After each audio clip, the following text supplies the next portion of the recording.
Forum posting has undergone many cosmetic changes over the years, but it still structurally has the same bones as always. There has been a rise and fall of some forums, dictating the state of others. They remain unscathed by the toxic influencer culture that has plagued other sites. But forums face their own problems and stigma from other internet users. In this video, I aim to discuss the future of forum posting, with an emphasis on Reddit in the next 5 years.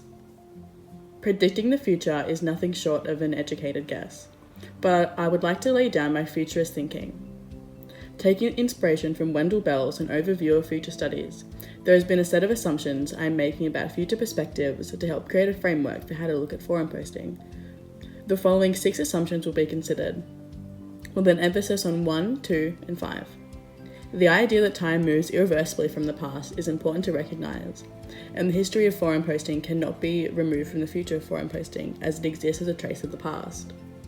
In 5 years, there will be technologies that I cannot begin to speculate on.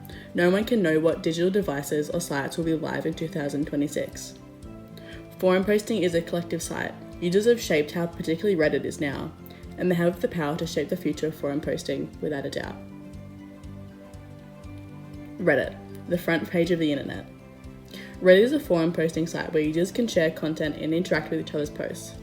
The way the site works is by using community categories called subreddits. Each of these subreddits are based around a topic of content. For example, r/RuneScape is an area for RuneScape players to post game-related content. Subreddits can be a little bit more open to interpretation, with some personal favourites being r/crappy design, r/mildly vandalised, and r/fake history porn. Users get a username and profile page where you can see all their subreddit posts compiled in one area.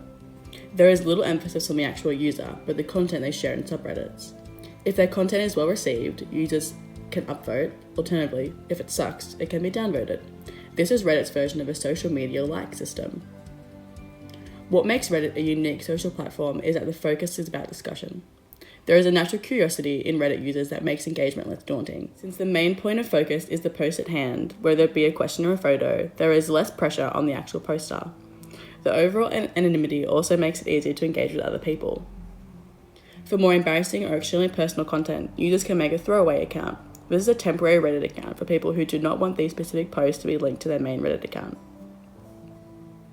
Reddit was born in 2005 by Steve Huffman and Alexis Ohanian while they were university students, as most social media sites do. The pair sold to mass media company Condé Nast a year into operation for a fair bit of money. It started off as a bulletin board system where you could create subreddits for hobbies, so it had the same bare bones as what it has to amass to now. While the history of creation is important, the many controversies are even more important to help grasp how Reddit as a site functions. I'm a Reddit fan, but I've got to say there have been some cesspit subreddits that make me truly question the human race.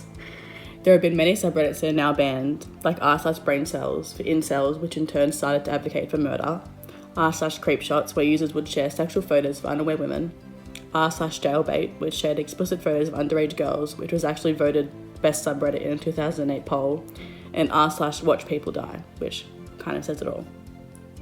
Reddit is no stranger to a good conspiracy, with the beehive-like brains of the community being the breeding ground for numerous conspiracies. Some infamous removed subreddits that fed into conspiracies include r/Pizzagate and r/Great Awakening. QAnon supporters are synonymous with right-leaning Reddit users, with this excellent study going on to watch a QAnon supporter's Reddit history. In 2012, Yushen Wong, the site's then CEO, stated, "We stand for free speech. This means we are not going to ban distasteful subreddits. We will not ban legal content if we find it odious or if we personally condemn it." However, numerous subreddits have then been banned since based on that idea.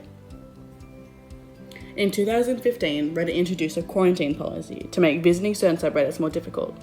Visiting or joining a quarantine subreddit requires bypassing a warning prompt. In 2018, subreddits are allowed to appeal their quarantine. Some Reddits are banned after unsuccessful quarantines.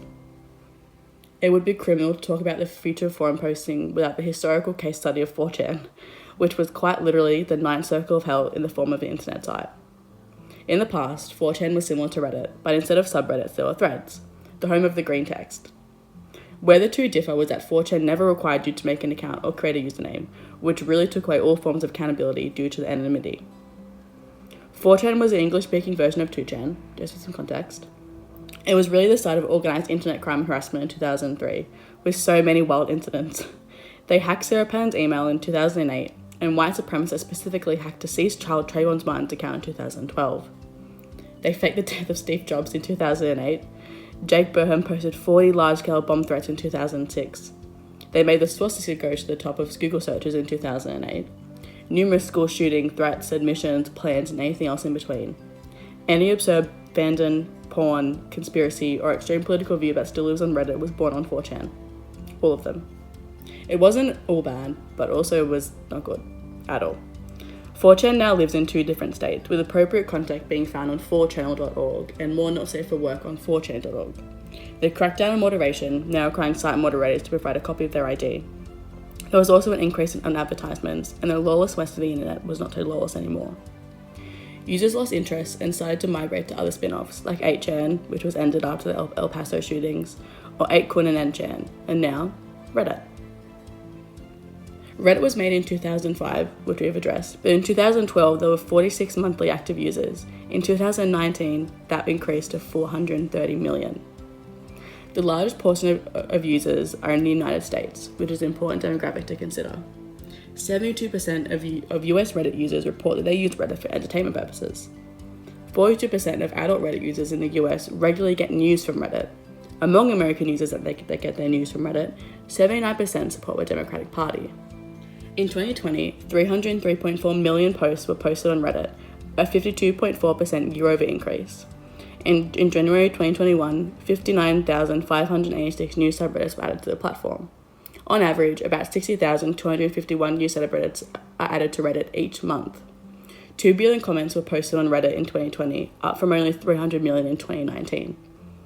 According to SimilarWeb data, users spend 9 minutes and 48 seconds on the platform each session. So, where will Reddit be in 5 years? I have 2 scenarios for you to consider. Scenario 1, American politics gets worse. Hard to imagine, I know. Reddit continues on its road of conspiracy-fueled antics, but the users learn how to avoid being quarantined, and they outsmart the new moderation rules, which we have seen happen before.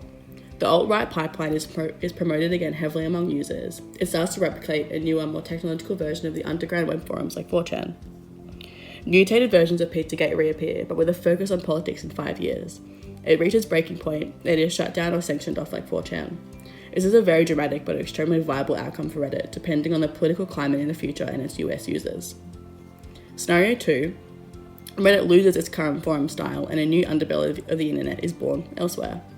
It has been shown that over-advertisement and over-regulation can scare off those who want to engage in questionable internet activity. The moderation of Reddit could get stricter and thus force users to scurry off elsewhere. There is also a risk of over-advertising, which could also result in users starting to make a brand name for themselves. This would be separate to the current idea of infamous users, who are normally known for exciting things like the guy who carried the GameStop overhaul. By big, I mean influencer users, not influential users. This scenario I personally think is the least likely. While I do think regulations will crack down if everyone starts to go apeshit again, I cannot see forum posting ever become an environment for influencers or real money to be made. Forums have always been the area for users to be free of those shackles, and I truly do not think it will be tarnished by that. So, where do you think Reddit will be in 5 years? Let me know.